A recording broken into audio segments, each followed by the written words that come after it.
few people here, Charlie. A couple people. Wow. There'll be even more here tomorrow for President Donald Trump. Anybody excited to see Donald Trump here?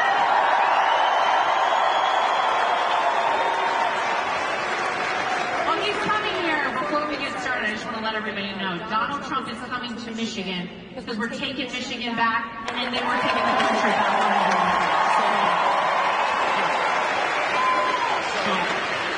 I am so excited to have Lara. We know each other for a while. Yes. We've been in the trenches together, and I think I've built up a lot of credibility to say this, everybody, for the last year. I've been somewhat critical of the prior RNC stuff.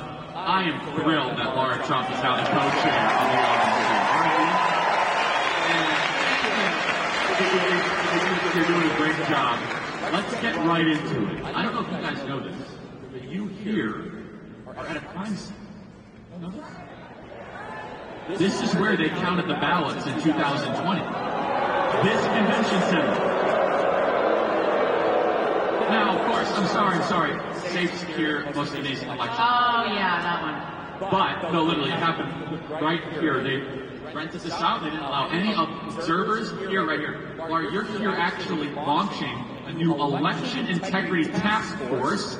Tell us all about it. Yes, our top priorities at the RNC, we have two priorities. Get out the vote and protect the ballot. So those are the priorities, and we know who will get out the vote for us. It's Donald J. Trump, right? The greatest candidate we could possibly have. Of course, all the down ballot races will be helped out because he is on the ticket as well. He will inspire people to get out and vote. And I'm going to ask you in a few minutes to get involved as well. But before we get there, our other top priority is election integrity. Charlie, let's face it, if we don't have free, fair, and transparent elections, nothing else matters. And that is our goal at the RNC. And by the way, every single person in this country, regardless of how you vote, should want free and fair elections. So, right before I came here, I was about 30 minutes away with the chairman of the RNC, Michael Watley. He and I started here in the state of Michigan, launching our election integrity program. And what we want to do is train 100,000 people all across this country to be part of that team. Now, what does that mean? That means we want poll watchers, but not just that. We want poll workers. We have a unique opportunity right now that we have not had in 40 years as a party. For 40 years, there was a consent decree placed upon the RNC that did not allow us to train people to work as poll workers. Now think about that for a second. Who was training, Charlie? All the people for the past 40 years, not the RNC. Think about how many people the DNC got to train to work in these polling locations. Yes. So now we have this amazing opportunity so we can train you to work in a polling location. We can train you to work in a tabulation center where the mail-in ballots come in. We also want attorneys to work in every major polling location, so we are not reactive, we are proactive. The second you see an issue, we address it. We're going to have war rooms set up all across this country and every state as well to deal with things as they happen, not days, weeks, or months later. So protectthevote.com is the website. Again, protectthevote.com. If you want to be part of our team, we will come to you and we will train you in your state, give you everything you need to know. Any lawyers in the audience are listening? If you're a lawyer, you do not have to be trained in election law. We will train you on exactly what you need to be looking out for. It will take a Herculean effort to fight back against all the nonsense and all the nefarious activities that we know happen out there. But this year is the year we do it. We are also sending a loud and clear message out there to anyone who thinks about cheating in an election. If you cheat in an election, we will find you, we will track you down, and we will prosecute you to the full extent of the law.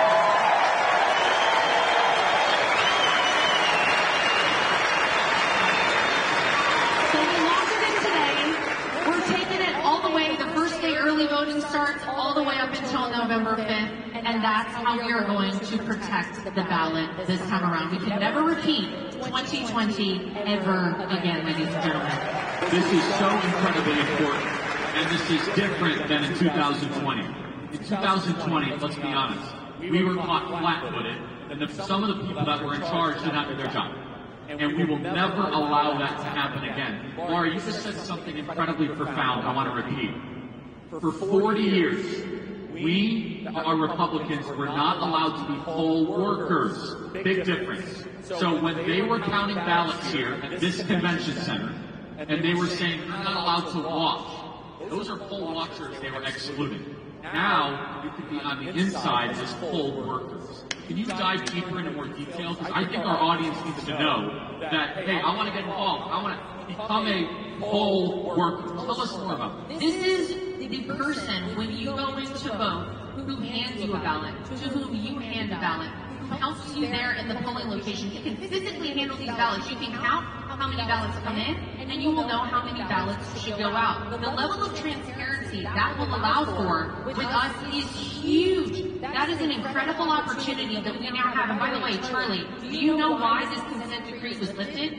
Here's what happened. 40 years ago, there was a Democrat judge who placed this consent decree upon the RNC. Every year for 40 years, he would re-up the thing. Every year. So we could not actually do this.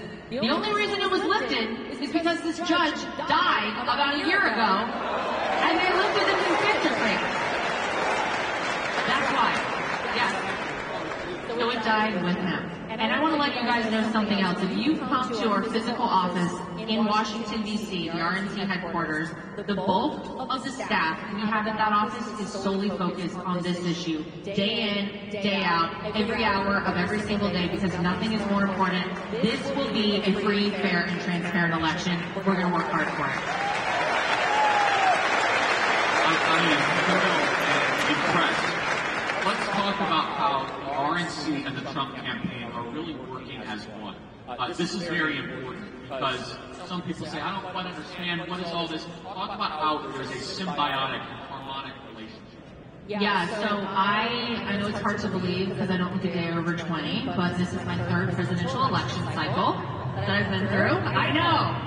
So, the previous two presidential elections, the RNC and the Trump campaign worked side by side, but we really weren't, as Charlie's mentioning, one cohesive unit. We are that now. We have fully merged forces. There is no daylight between the RNC and the Trump campaign. The advantage that gives us is that we don't have multiple people doing multiple jobs. We have one person doing one job for both entities. That means the money that is donated to the RNC and the Trump campaign is able to go farther. That means the goal at hand and the task at hand is laser focused by these people. We're not wasting time. We are not wasting money. So in the 48 hours after Donald Trump's verdict was read in that sham show trial in Manhattan, and we raised $70 million,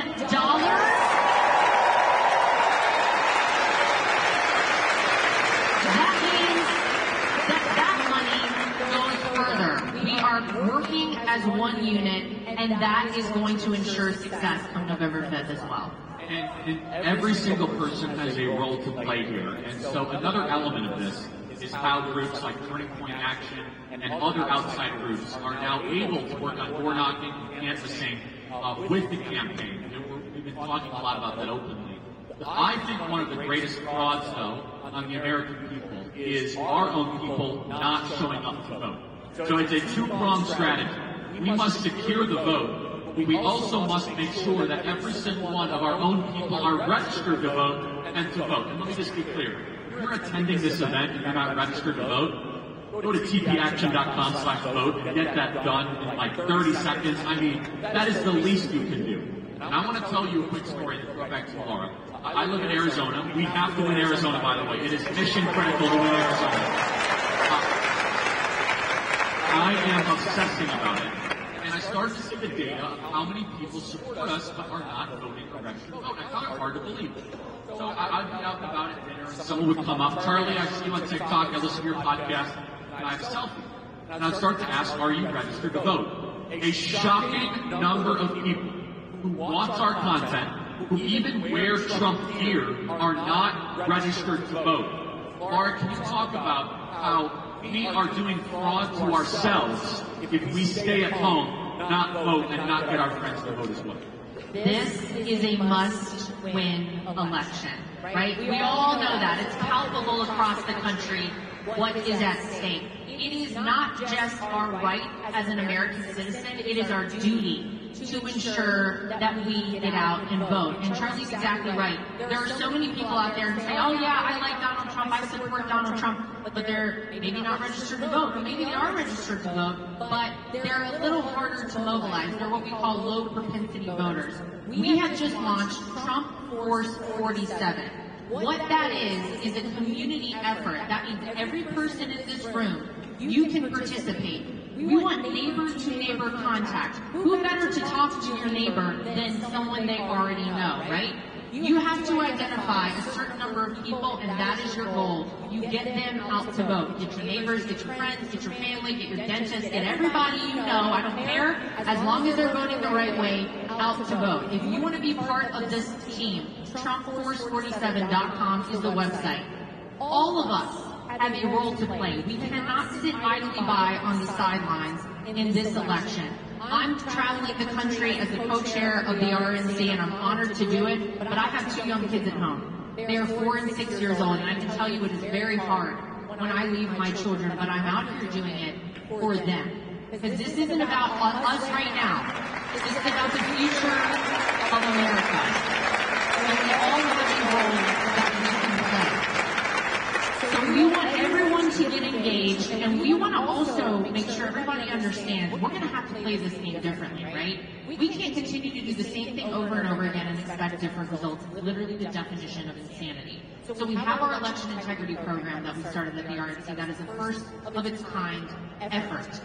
We also are trying to make sure that every person in this country is reached, and we started applying this in the primaries. Did you notice how Donald Trump won more primary votes in each state than in the history of primaries? Did you notice that? That's the Trump Force 47. That is this effort. That is a peer-to-peer contact effort. We can all get involved, we can all be a part of it, and we all must be a part of it to ensure victory on November 5th. And it can start as easy as this. Step 1, buy a MAGA hat. Step 2, go in public with that MAGA hat. See a lot of them, right? No, this is important. Step 3, someone comes up and compliments your MAGA hat. Step 4, ask them if they're registered to vote. If they are not, show them how they can get registered to vote. tpaction.com/vote or whatever. You can draw people into conversations in public places, and they can register to vote right there, and you show them how to do it, and they're the one registering. And it's incredibly important. Low propensity voters will make or break the future of America. Well, can I comment on that very quickly? If you think about what this election came down to in 2020, it was really, literally thousands of votes that this came down to. And so another thing we're going to have to attack differently is things like legal ballot harvesting, which we are going to do all over this country. If the Democrats can do it, so can we. We got to fight fire with fire.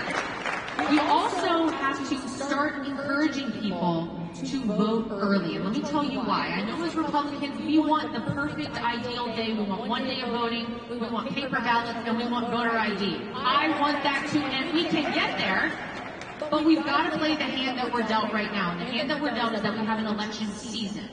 And so what that means is that we want to make sure you get your vote in. Think back to the election that Carrie Lake had in, speaking of Arizona.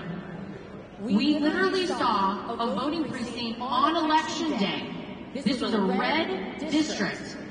We know how these people would have voted. They would have voted for Carrie Lake. That entire precinct shut down because the machine stopped operating.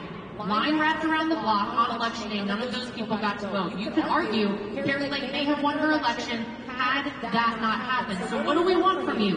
We want you to get your vote banked. We're taking care of the rest at the RNC. We are ensuring that vote counts. However you can vote. Early vote, mail-in vote, whatever you need to do, get your vote in as early and in whatever way you can. And then you take every day from that moment up until election day, taking somebody to go vote. Take your friends, again, take your family, drive them in your car if you have to, buy them a sandwich if you have to after we know the Democrats love to do that.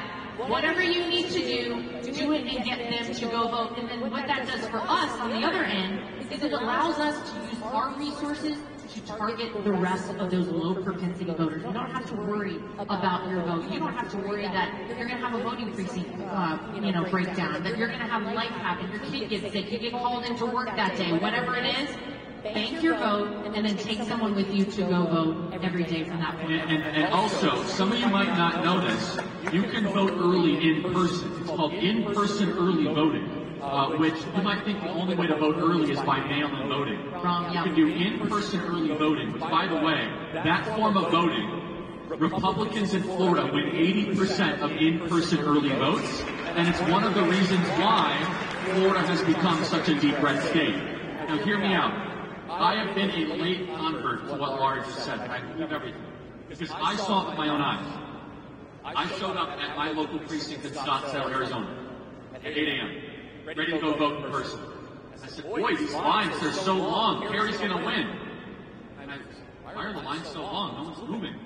2-3 hour waiting lines. People getting out of line to discuss. Oh, forget it. All the machines failed. Now, I think it very well might have been intentional, but that's a separate issue. Where half of our precincts on voting day were sabotaged. Half of them. So you have to think to yourself, would it have been better if some of those people would have voted in person and early the days that followed before? You see, we have to adjust and adapt our game plan. If you say, Charlie, I'm willing to wait 4 hours in line, vote for Trump on game day, God bless you. You are a 4 out of 4 voter. I'm not here to debate. But hey, if you might have sick kids, like Lara said, if you might have to go bring kids to a soccer game, let's think about this. The state of Georgia was determined by 11,000 votes in 2020. Arizona was determined by 10,000 votes. Wisconsin was determined by 21,000 votes. If Trump would have been declared the winner, we know what really happened, would have been declared the winner in all 3 of those states, he would have served as another term as president. Let's now think about this as we go forward, especially low propensity voters, people that say, I don't know if I'm going to vote at all. They definitely won't show up on election day, everybody. They're the ones that are the least likely to vote. They're the ones that we definitely need to try to get into the early voting model and drive them out. Lara, in closing here, what is the message of this campaign? What is the message you are bringing forward against Joe Biden, drawing contrast? What are the top points you want our activists to bring back to their communities? We have an amazing opportunity right now that we've never had in modern American history, which is you can compare 2 presidents and 2 presidencies. And I think it's about quality of life at this point. And everywhere in this country, I don't care where you live, I don't care what job you do, you have seen your quality of life decline since Joe Biden became president of the United States. It was $1.87 a gallon to fill up your gas tank when Donald Trump was president. That was the national average. You had a secure southern border when Donald Trump was president. We had a peace agreement signed in the Middle East instead of wars in the Middle East. You had trade agreements signed with Mexico, with Canada, with China. Peace talks with Kim Jong-un to denuclearize the Korean Peninsula. Peace through strength.